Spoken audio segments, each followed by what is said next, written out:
नमस्कार दोस्तों, मैं हूं आपका दोस्त के बी। तो आज के इस वीडियो में हम हमारे देश की जो स्पेस एजेंसी है जिसे हम लोग इसरो के नाम से जानते हैं, उसके जो भी आपके पिछले समय में महत्वपूर्ण मिशन रहे हैं या फिर आने वाले समय में जो महत्वपूर्ण मिशन लॉन्च किए जाएंगे उनके बारे में डिटेल में यहाँ पर डिस्कस करेंगे। तो अगर आप किसी भी प्रकार के एग्जाम की तैयारी कर रहे हैं तो उसमें आप यहाँ से एक प्रश्न जरूर एक्सपेक्ट कर सकते हैं। तो इसीलिए पूरा वीडियो बहुत ही ध्यान से देखिएगा और वीडियो अगर आपको पसंद आता है तो इसे लाइक करने के साथ अपने सभी दोस्तों के साथ में शेयर जरूर करिएगा। वीडियो की हम लोग शुरुआत करें उससे पहले मैं आपको बता दूं कि अनअकैडमी के ऊपर 14 से लेकर के 16 मार्च तक एक बहुत ही शानदार ऑफर चल रहा है।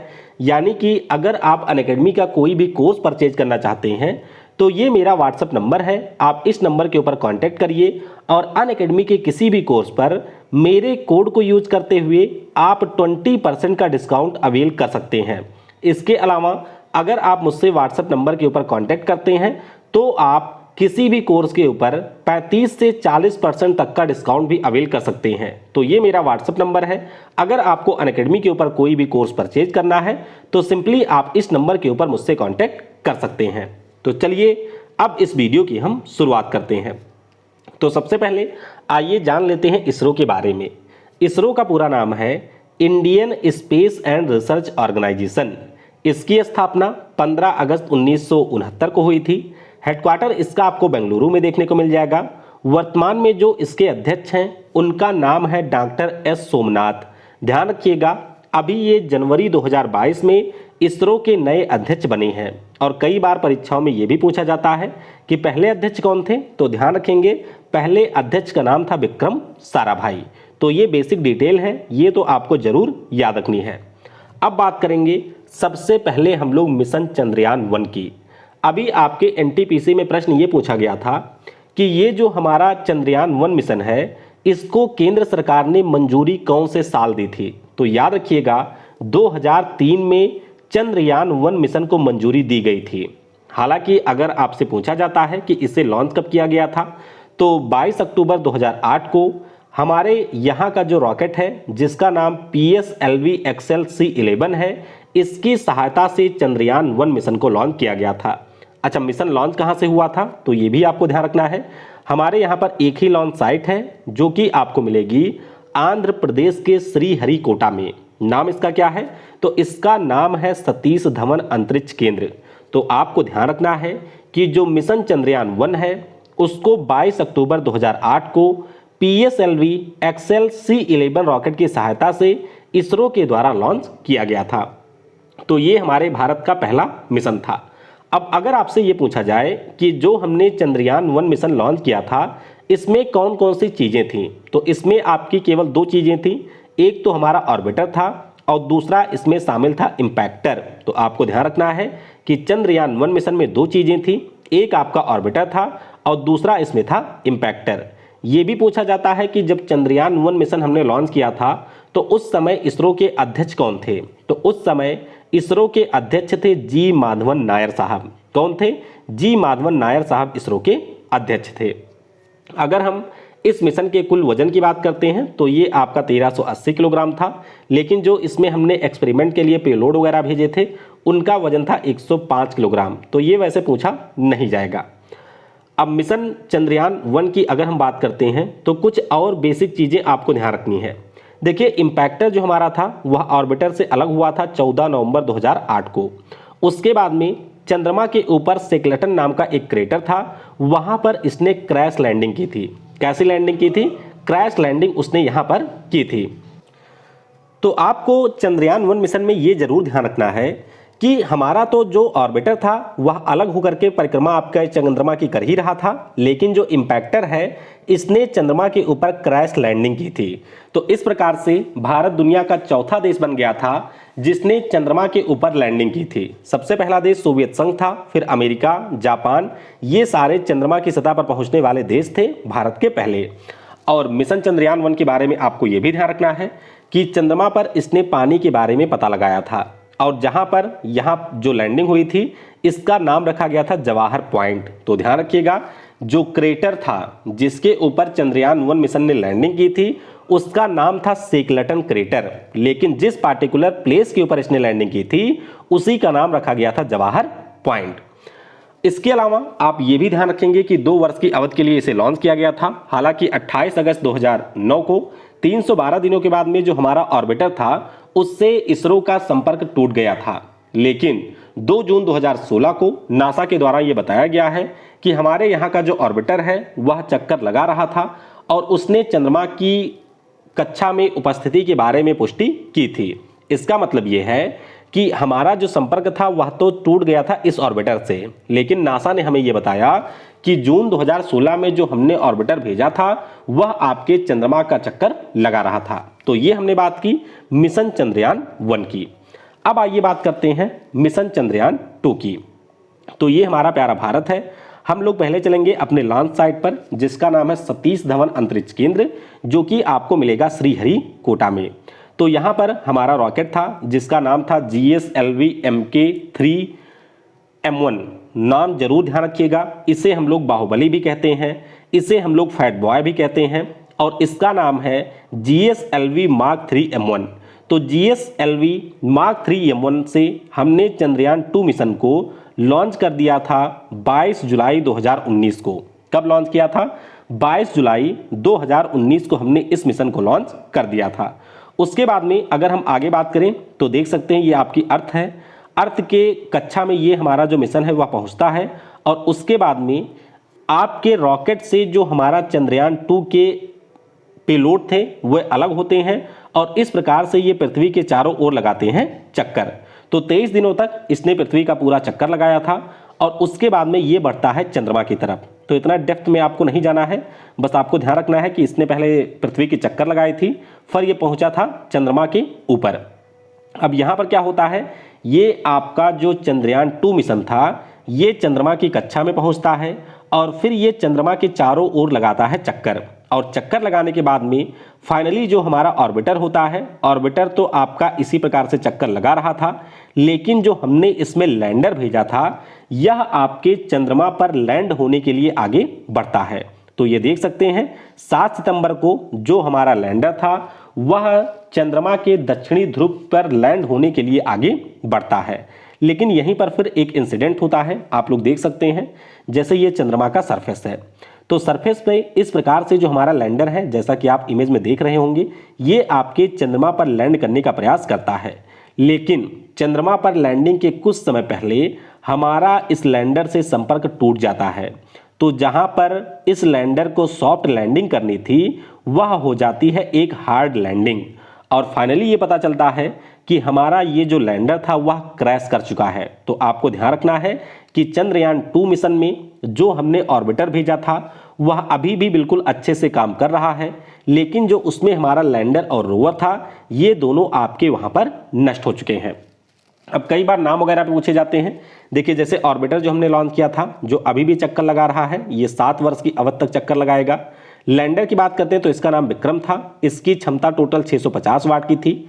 रोवर जो हमारा था इसका नाम प्रज्ञान था, और इसका पावर था 50 वाट का। तो ये सारी चीजें पूछी जाती हैं। टोटल पेलोड की अगर हम लोग बात करते हैं तो टोटल हमने इसमें 14 पेलोड भेजे थे। 8 पेलोड आपके ऑर्बिटर के साथ गए थे, 4 लैंडर के साथ गए थे, और 2 पेलोड थे आपके रोवर में। तो ये 8 पेलोड तो काम कर रहे हैं, लेकिन ये जो चीजें आपकी भेजी गई थी वह क्रैश लैंडिंग के कारण नष्ट हो गई थी। अब बात करेंगे मिशन चंद्रयान 3 की।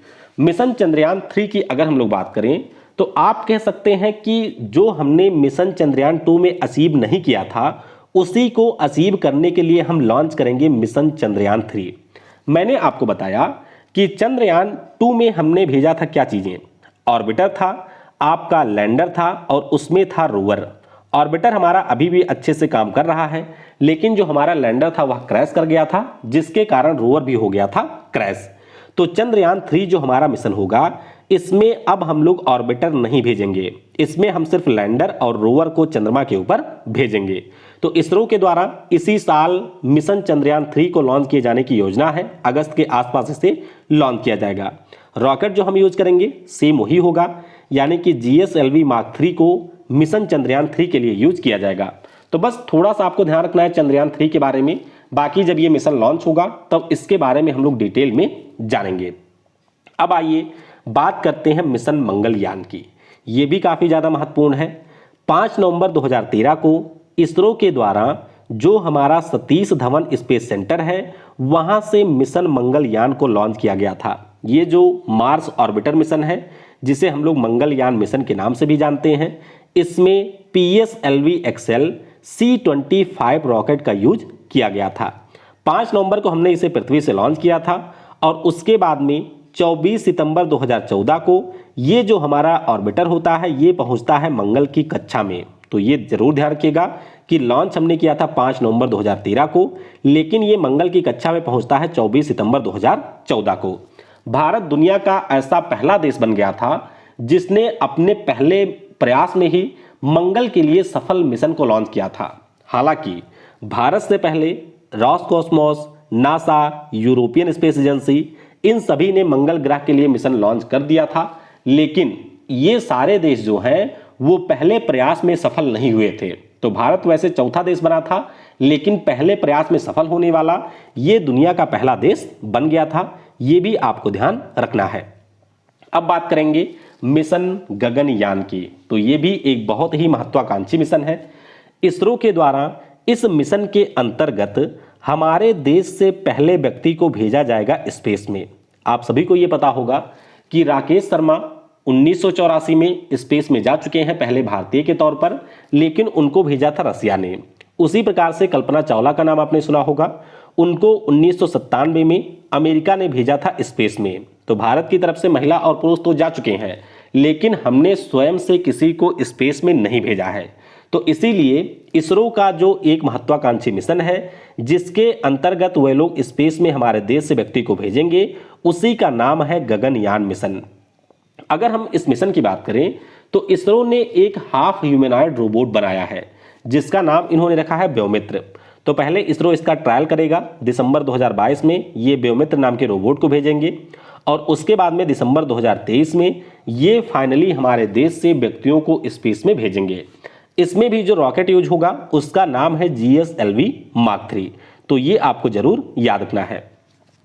अब होगा इसमें क्या, तो देखिए हमारी पृथ्वी से 400 किलोमीटर की ऊंचाई पर 2 से 3 व्यक्तियों को इसरो के द्वारा भेजा जाएगा। ये लगभग 7 दिनों तक स्पेस में रहेंगे और उसके बाद में वापस लौटेंगे पृथ्वी पर। तो यही हमारा है मिशन गगनयान, जिसको 2023 में लॉन्च करेगा इसरो। अब बात करते हैं आदित्य L1 मिशन की। क्या नाम है? आदित्य L1 मिशन इसका नाम है। तो सूर्य के अध्ययन के लिए इसरो के द्वारा लॉन्च किया जाने वाला यह पहला मिशन है। आप सभी को पता होना चाहिए कि सूर्य के लिए जो पहला मिशन है उसका नाम है सोलर पार्कर प्रोब। क्या नाम है? सोलर पार्कर प्रोब उस मिशन का नाम है और उसे अमेरिका ने 2018 में लॉन्च किया था। लेकिन आदित्य L1 मिशन की अगर हम बात करें तो इसरो के द्वारा ये पहला मिशन है जो कि सूर्य के अध्ययन के लिए लॉन्च किया जाएगा। कब प्रस्तावित है? तो सितंबर अक्टूबर 2022 में आदित्य L1 मिशन को इसरो लॉन्च करेगा। रॉकेट कौन सा यूज होगा? तो PSLV C-56 नाम का जो रॉकेट है उसका यूज किया जाएगा आदित्य L1 मिशन में। अच्छा, जब भी हम लोग आदित्य L1 मिशन के बारे में सुनते हैं तो आपके मन में सवाल आता होगा कि यल का मतलब क्या है। तो यल का मतलब होता है लैग्रेंज पॉइंट। क्या होता है? Lagrange point. आप देख सकते हैं जैसे हमारी ये पृथ्वी है, ये आपका सूर्य है। तो सूर्य के चारों तरफ से इस प्रकार से कुछ पार्टिकुलर स्थान फिक्स किए गए हैं, जैसे कि L1 लैग्रेंज 1 हो गया, L2 यहाँ पर आपको मिलेगा, L3 आपका यहाँ पर है, L4 यहाँ पर है और यहाँ पर है L5। तो ये हमारे जो L1 पॉइंट हैं इसके ऊपर इसरो के द्वारा आदित्य L1 मिशन को लॉन्च किया जाएगा।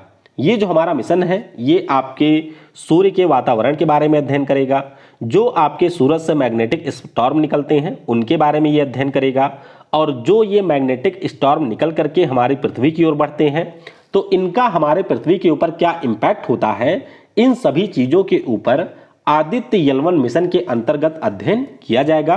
तो ये पॉइंट आपको यहाँ से ध्यान रखना है। तो इस प्रकार से जितने भी हमारे इसरो के महत्वपूर्ण मिशन हैं उनको हमने यहाँ पर डिस्कस कर लिया है। अब कुछ और महत्वपूर्ण चीज़ें मैं आपको बता देता हूँ जो कि अक्सर आपके परीक्षाओं में पूछ लिए जाते हैं। देखिए, इसरो के अगर हम लोग प्रमुखों की बात करते हैं तो आप सभी को याद रखना है विक्रम साराभाई इसके पहले प्रमुख थे। आप सभी को ये पता भी होगा। UR राव साहब सबसे अधिक समय तक इसरो के प्रमुख रहे थे। सतीश धवन साहब 1972 से 84 तक ये इसरो के प्रमुख रहे थे। और जो हमारे यहाँ का सैटेलाइट प्रोग्राम है उसमें भी योगदान था सतीश धवन साहब का। इसके अलावा आपको ध्यान रखना है कि जी माधवन नायर के समय में चंद्रयान 1 मिशन लॉन्च हुआ था। के राधाकृष्णन के समय में हमारे यहाँ पर Indian regional navigation satellite system 2013 में लॉन्च किया गया था और मंगलयान मिशन भी 2013 में लॉन्च हुआ था। एएस किरण कुमार साहब का बहुत ही महत्वपूर्ण रोल है आपके GSLV Mark 3 रॉकेट के डेवलपमेंट में। उसके अलावा जो हमने 2015 में एस्ट्रोसैट नाम की सैटेलाइट लॉन्च की थी उसमें भी किरण कुमार साहब का महत्वपूर्ण रोल है। और बाकी के के बारे में आप सभी को पता होगा, जिनके समय में चंद्रयान 2 मिशन को भारत ने 2019 में 22 जुलाई के दिन लॉन्च किया था। तो ये कुछ महत्वपूर्ण चीजें हैं, इनके बारे में आप लोग ध्यान रखेंगे। तो इस वीडियो में फिलहाल के लिए इतना ही। अगर आपके कोई प्रश्न है किसी भी मिशन से रिलेटेड तो वो आप लोग नीचे कमेंट में बता सकते हैं। बाकी अनअकैडमी के ऊपर मेरी लाइव क्लास भी होती है, तो नीचे आपको डिस्क्रिप्शन में मेरी प्रोफाइल का लिंक मिलेगा, उस पर क्लिक करके आप मुझे अनअकैडमी के ऊपर फॉलो कर सकते हैं और मेरी लाइव क्लासेस को वहां पर एक्सेस कर सकते हैं। Thanks for watching. जय हिंद, जय भारत।